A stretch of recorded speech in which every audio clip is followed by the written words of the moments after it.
لاست ویډیو کې دا مینیو هم برابر کړی وه. اوس پسې موږ داسې کار کوو چې موږ ویلو د دې کنیکټیویټي به کوو د ډیټابیس سره او هغه هر څه به کوو. د هغې لپاره چې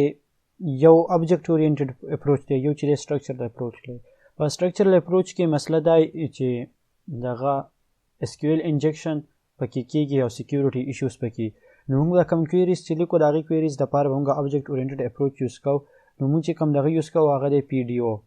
پی ډي او پی ایچ پي چې تاسو سرچ کوئ نو د دې مینول څونه دغه چې دی دا تاسو په دې PHP .NET کوم مینول چې دی د دې سره دی پی ډي او په دغه کې ډیټیل باندې دا کتلی هم شئ. خو مونږ چې دی مونږ به یو څو فنکشنز د دې چې کومې هغه به یوز کوو. د هغې لپاره زما سره آلریډي دلته کې یو دغه موجود دی، یو فایل چې په هغې کې د کم کرډ اپریشن کریټ ریډ اپډیټ ډیلیټ اپریشنز چې دي هغه ټول دلته کې لیکلی شوي دي. نو زه به دا ځان سره کېدم او دا به زه انکمنټ کړم، زه به دا یوز کوم. ټیک، دا یو څو اپریشنز دي چې ما ته کویري په یادو نه یاد، نو د هغې لپاره به دا دغه کوو چې د سټرکچر موږ ته پته لګي چې دې کې به دغه څنګه کېږي. ټیک ده، دا یو فایل دی. اوس په دې کې د ټول نه اول کنیکټیویټي دپاره چې موږ کوم فایل جوړ کړو نو د کنیکټیویټي دپاره که زه دلته کې ما خپل سټرکچر ما دلته کې په یو دغه کې کولاو کړی د ګیټ هب هغه کوډ دا. نو په دې کې ما داسې کار کړی چې کانفیګ یو فولډر مې اخیستی او په هغه کې کوم کنفیګریشن چې دی ډیټابیس کنفیګریشن مې په دې کې ایډ کړی دی. نو زه به داسې کار وکړم چې په دې انکلوډس کې به هم دلته کې یو فولډر واخلم د کانفیګ په نوم باندې انکلوډس کې. ټیک ده، په انکلوډس کې که زه ډایرکټ واخلم ډایرکټ پکې هم اخیستی شم، خو زه به داسې کار وکړم چې په دې انکلوډس کې به یو فولډر والم کانفیګ، او کانفیګ کې به زه دلته کې واخلم چې DB connect .php. په دې کې به زه د ډیټابیس سره کنیکشن جوړوم. نو زه به داسې کار وکړم چې اول کې به ویریبل واخلم، د ویریبل نوم چې دی دلته کې به زه اول والم سرور کې به زه خپل کم سرور سره کنیکټیویټي جوړوم هغه به والم سرور شو. د دې نه پس یوزر نیم چې دی هغه به زه والم یوزر نیم روټ دی، پاسورډ د دې امټي دی، او د دې ډیټابیس نیم به زه والم دلته DB چې کوم نیم دی هغه دی سپورټس ایونټس. ټیک شوه، دا شو زموږ ډیټابیس. اوس په دلته کې زه کنیکټیویټي چې زه جوړوم نو اوس په دې کنیکټیویټي باندې کار کوو. کنیکټیویټي به داسې جوړوم چې پی ډي او به موږ یوز کوو. نو پی ډي او اوس دلته کې DNS کې دوسې چل کړی دی. نو دلته کې یو کویري جوړه کړې داسې قسمه، مطلب دا چې دلته کې داسې جوړه کړې ده یو سټرینګ یې اخیستی مای اس کیو ایل هوسټ، دا د اس کیو ایل کویري ده. هوسټ از ایکول ټو لوکل هوسټ، دا کویري بیا موږ هغې ته پاس کوو او بیا په دې پسې دلته کې دغه یې ورپسې یي DB name is equal to ډیټابیس کوم نومي هغه ډیټابیس نوم ورله موږ ورکو. فرض کا دلته کې چې زموږ په کیس کې دی هغه دی سپورټس ایونټس. ټیک شوه، او دغه شان دا یو کویري ده. نو اوس یو SQL کویري ده. ټیک ده، نو دا کویري چې دا پاس کېږي نو دلته کې دی ایچل کوي یو دلته کې دا انفارمیشن چې دی دا موږ بیا دی پی ډي او ته پاس کوو. پی ډي او په کنیکټیویټي لپاره درې دغه اخلي پیرامیټر. اولنی چې دی کم سرور چې دی هغه سرور ډیټیل، دویم چې دی یوزر، او دریم چې دی پاسورډ. نو اوس په سرور کې دلته کې د سرور خو اولنی د سرور نیم بشي. ټیک ده، چې موږ دا سرور سره کنیکټ کوو. بیا په سرور کې مختلف ډیټابیس که زه دلته صرف لوکل هوسټ ویم نو دلته کې زه به کولاو کړم لوکل هوسټ سلیش PHP my admin. دې خو ما لوکل هوسټ وی. ټیک ده، خو په لوکل هوسټ کې دلته کې ډېر شی ډیټابیسز موجود دي. نو زه کوم ډیټابیس دلته سپیسیفای کوم نو دلته کې په DB نیم کې ولې زه د هغه ډیټابیس نوم ورکړم. ټیک ده، دا زه دغه شان په یو سټرینګ کې هم لیکلی شم، خو دلته کې ویریبل کې چې اخلي ویریبل کې دې دپاره اخلي چې یوزر که دا کوډ څوک ریډ کوي یا پکې چینجز کوي نو چې په اسانۍ سره کېږي. ټیک ده، نو زه به دغه شان دغه وکړم چې د دې دا کویري څه ده دا به زه کټ کړم د دې ځای نه، دا به زه دلته کې ولګم، دا درې دغه به زه تیار کړم DNS کې به زه دا سټرینګ دې ته پیسټ کړم. سټرینګ پیسټ کولو نه پس به زه دا سټرینګ به لکوټې د هغې مطابق چې کوم دی هغه به کسټمایز کړم. کسټمایز کولو لپاره ویریبل کې کنکټینیشن چې مونږ کوو نو مونږ دلته کې په ډاټ ټکي باندې هم کوو چې دوه سټرینګز یو ځای کوو، په ډاټ باندې هم یو ځای کولی شو. خو زه چې دلته کې یوز کوم دلته کې به زه یوز کوم دغه host is equal to په بله طریقه باندې هم کولی شو هغه دی ډالر دلته کې دا کرلی بریسز او په دې کې بیا د ویریبل نوم نو ډالر سرور ټیک شوه او دلته کې به ورته زه ولیکم چې ډالر او دلته کې به زه ولیکم چې ډي بي دلته کې ډیټابیس شو ټیک ده نو دا هغه شو بل اوس د دې کنیکټیویټي چې جوړی که نه کنیکټیویټي نو د هغې طریقه دا ده چې یو ویریبل زه ځانه واخلم پی ډي او په نوم باندې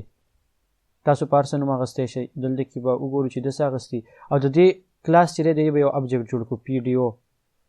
چې کوم دی د دې به یو ابجکټ جوړ کړو دلته کې دوم پی ډي او ویریبل اخیستی او دې ته به دغه درې دغه پاس کړو چې هغه دی ډي این ایس مطلب دا چې کم سرور چې دی د سرور ډیټیل کم یوزر نیم چې دی د هغه یوزر نیم ډیټیل او بیا کم پاسورډ چې دی د پاسورډ ډیټیل نو دې سره به په دې باندې به زموږ کنیکشن جوړ شو دغه یو دغه دی ویر ډمپ دا یو دغه یوز کیږي د پی ایچ پی فنکشن دی دا د دې لپاره یوز کیږي ډمپس انفارمیشن اباؤٹ ویریبل یو څه ویریبل موږ دې ته پاس کړو د هغې مطابق دې موږ له انفارمیشن راکوي نو که زه ډي این ایس دلته پاس کړم ټیک شوه او زه دلته کې دا ایکو کړم ښه ټیک شو دا ویر ډمپ باندې به دا الریډي راشي که زه دا فایل چې دی دا فایل به زه داسې کار وکړم دا به زه په هیډر کې انکلوډ کړم دا زه کله په هیډر کې انکلوډ کړم نو د دې سره به دا فایده وشي چې دا فایل به څومره هم دغه کوډ چې دی څونه هو دغه فایلز چې دي ټول فایلز کې دا هیډر ما انکلوډ کړی دی نو دا په ټول پیجز کې انکلوډ شي دلته کې به زه ولیکم چې انکلوډ او په انکلوډ کې به زه دلته کې ولیکم چې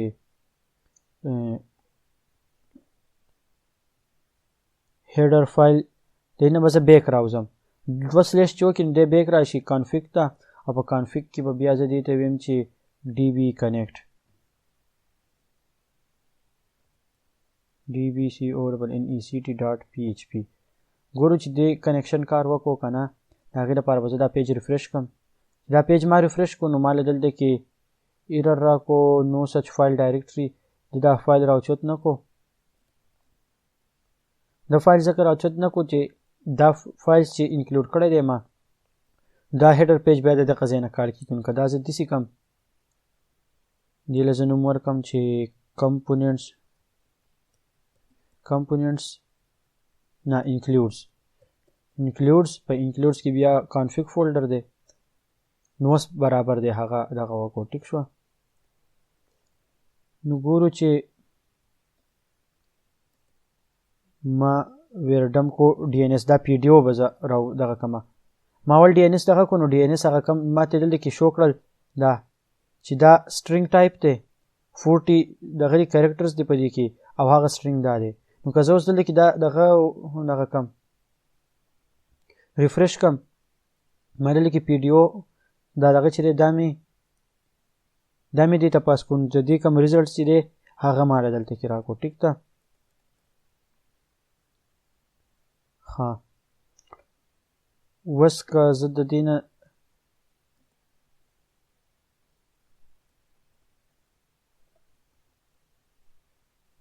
څه چینجز پکې وکړو چې موږ د خپل کنیکټیویټي وګورو چې دا برابر شي ده که نه ټیک شوه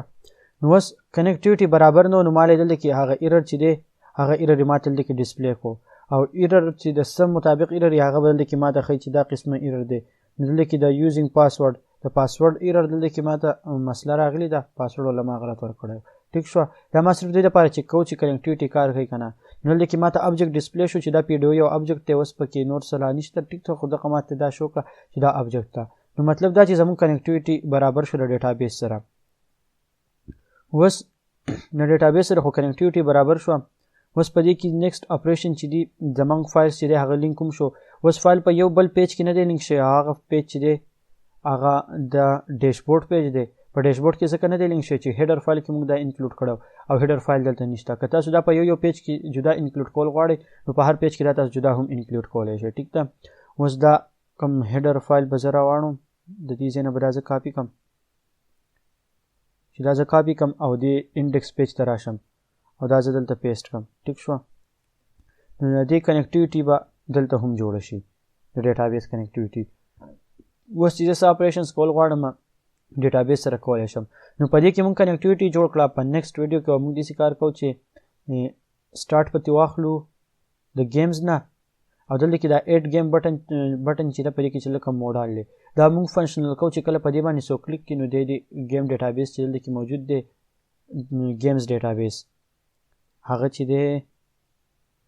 په دې کې مونږ یو مین پیج پرېښودی او هغه دی لاګین پیج ځکه چې دغه ته به دغه لاګین کېږي هم ایډمین د ایډمین لاګین پیج مونږ دا یو مین پیج دی چې مونږ پرېښودی دی. نو په نیکسټ ویډیو کې پسې زر لاګین پیج جوړ کړو د هغې نه پس به بیا د دې سره کنیکټیویټي چې ده هغه به کوو. خو اول به مونږ د لاګین پیج چې دی دا به وروسته کړو. اول به صرف لږ انزرشن ډیلیشن وکړو چې کولی شو که نه. نو دلته کې دا گیمز چې دی گیم چې دی دلته کې به گیمز